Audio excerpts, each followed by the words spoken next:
There is one sentence that changes everything once you hear it, and if you stay with me for the next few minutes, you may never look at mixed signals the same way again.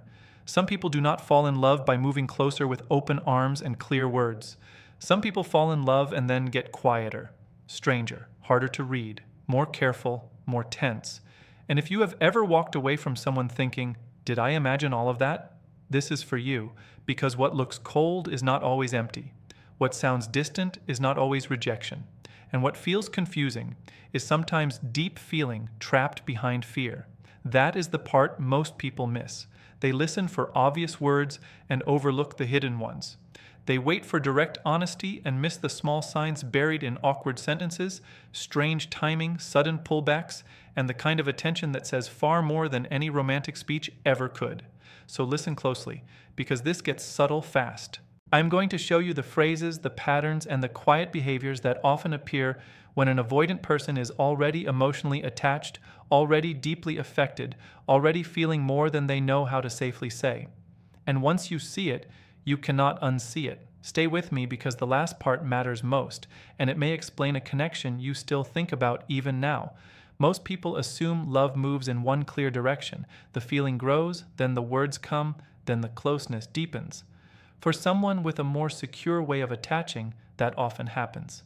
The emotion rises, the heart opens, the risk feels real but manageable, and they move toward the person they care about with some level of clarity. The message is not perfect, but it is understandable. With an avoidant person, it often works in the opposite direction.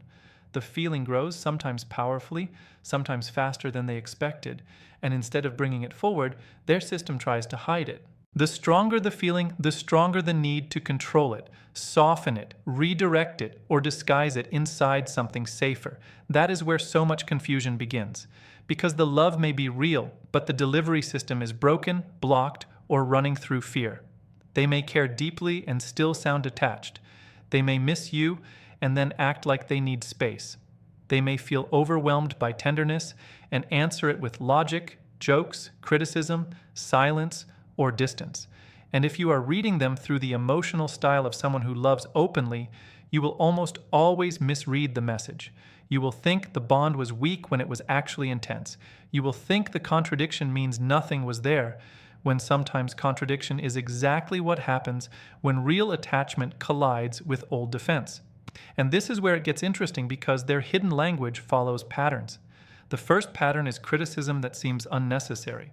Not cruelty, not harsh attack. Something smaller, a random comment, an odd observation, a note about the way you do something, the way you always say a certain phrase, the way your mood changes when you are tired, the way you pretend to like something you clearly do not enjoy. On the surface, it can sound annoying, it can sound sharp, it can even sound like they are picking at you. But very often, what is really happening is that they are paying a level of attention they cannot turn off. They are noticing details, specific ones, private ones, the kind of details people only catch when someone has taken up space in their inner world. They notice how you hold a cup when you are anxious. They notice the difference between your real laugh and your polite one. They notice when your voice gets softer before you admit something honest. That degree of focus is not casual. People do not study the small rhythms of someone who does not matter to them. They do not store those details. They do not track patterns unless the person has become important. But because direct admiration feels too exposed, the attention often comes out sideways. It becomes commentary, a strange little critique, a sentence that looks like distance even though it was born from closeness. Watch for that. It does not always mean love, of course. But when it happens inside a deepening connection, it can mean, I see you more clearly than I know how to admit. The second pattern is when they say something like, I'm not good at this, or I don't really know how to do relationships, or you deserve someone better at this than me. Most people hear that as a warning label, and sometimes it is. But sometimes it is also the closest they can get to saying, this matters to me enough that I'm scared I will fail. That is a very different meaning. In that moment, they may think they are being practical, maybe even responsible. They may believe they are lowering expectations or being honest before they disappoint you, but underneath that sentence is often a quiet panic, because now there is something to lose. Now there is someone whose opinion matters. Now there is a connection strong enough that they are measuring themselves against it and finding themselves afraid. You do not worry about being enough for people you do not care about. You do not feel performance anxiety around a bond that means nothing. Fear of inadequacy usually appears where investment already exists. That does not magically make the relationship safe or easy. It does not erase the damage avoidance can cause, but it does help translate the sentence. I'm not good at this can sometimes mean I want this more than I can comfortably handle. Listen for tone. Listen for timing. Listen for whether that statement appears right when the connection becomes more real, more mutual, more emotionally intimate, because that is often when the mask slips and insecurity finally speaks. The third pattern is when they tell you, in one form or another, you're different. Sometimes they say it softly, almost like they are surprised by their own words. Sometimes it comes out with tension, almost like being different is a problem they are trying to solve. Sometimes it is hidden inside a longer sentence, quick and almost accidental. But however it arrives, it matters. Avoidant people often have very strong systems for keeping emotional risk controlled. They sort people quickly, they create categories, they recognize familiar patterns and use those patterns to stay safe. If someone fits an old story, they know how to handle them. If the person feels predictable, distance stays manageable. But when someone keeps breaking the pattern, when someone feels emotionally real in a way they did not prepare for, when someone reaches parts of them they usually keep sealed off, the system gets disrupted. That is when your different shows up. It means you did not stay in the box. It means their usual map stopped working. It means they could not reduce you to something familiar and easy to dismiss. And for an avoidant person, that is huge. Because now they cannot rely on old shortcuts. Now they have to feel something new without a clear defense. That is why the sentence can sound warm one day and uneasy the next. They are not just describing you. They are describing what your presence is doing to their world. And if you have heard that before, you know exactly how strange the energy around it can feel. The fourth pattern is one of the most misunderstood of all. It is when they say, I don't need anyone, or I'm fine on my own, or I've always handled everything myself. When that line appears in the middle of a connection that is clearly getting deeper, it is often not a declaration of strength. It is a reaction to fear. It is not always a fact. It is often an emergency response. Because something has shifted. They have started thinking about you when you are gone. Your absence has weight now. Your attention affects them. Your distance registers. Your mood matters. Your presence changes their internal state in a way that makes them feel exposed. And for someone built around self-protection through self-sufficiency, that can feel dangerous. So they rush to say the opposite of what they are beginning to feel. I don't need anyone. But the reason they need to say it so strongly is because dependence has already entered the room. The protest is often the proof. If they truly felt untouched, they would not need the speech. They would not need the reminder. They would not need to rebuild the image of themselves as totally unaffected.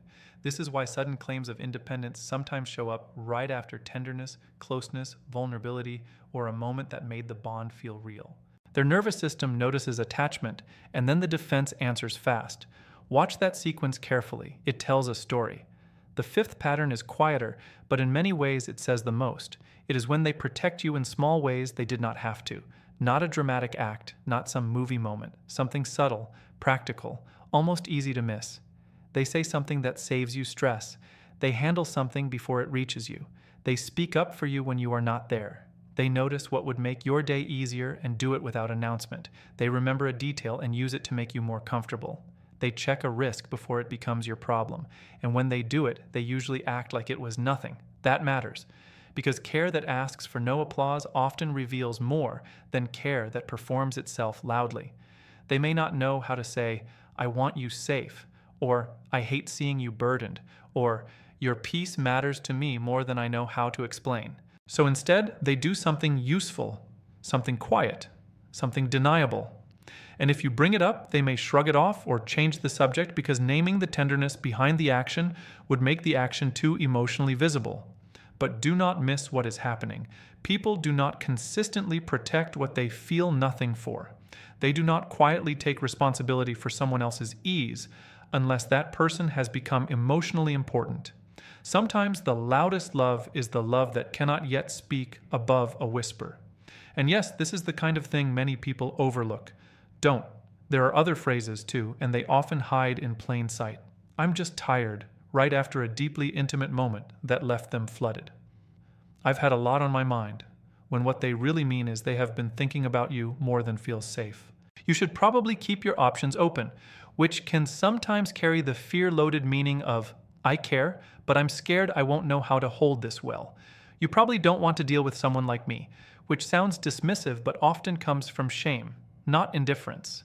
I don't know why I told you that, right after revealing something personal, because the closeness of the moment made them feel exposed the second it happened. You notice too much, because being seen is both what they want and what frightens them. You make me weird, which often means my usual defenses stop working around you. These lines are not romantic on the surface. Some of them can even feel frustrating, but when you place them inside the right emotional context, they start translating differently. Suddenly, the mixed signal becomes a pattern. Suddenly, the push-pull stops feeling random. Suddenly, you can see the split inside them between the part that longs for connection and the part that has learned to fear what connection asks from them. And that split is exhausting, not just for you, but often for them too. Keep watching, because this part matters more than most people realize. You will also see love in the way they remember things they pretend were not important. They remember a story you told once in passing. They remember what makes you shut down. They remember the date you were nervous about. They remember the food you only like from one specific place. They remember the version of you other people miss. That is not casual memory. That is emotional tracking. They may not turn those memories into sweet speeches, but they store them. And then, at strange times, they reveal how much they noticed.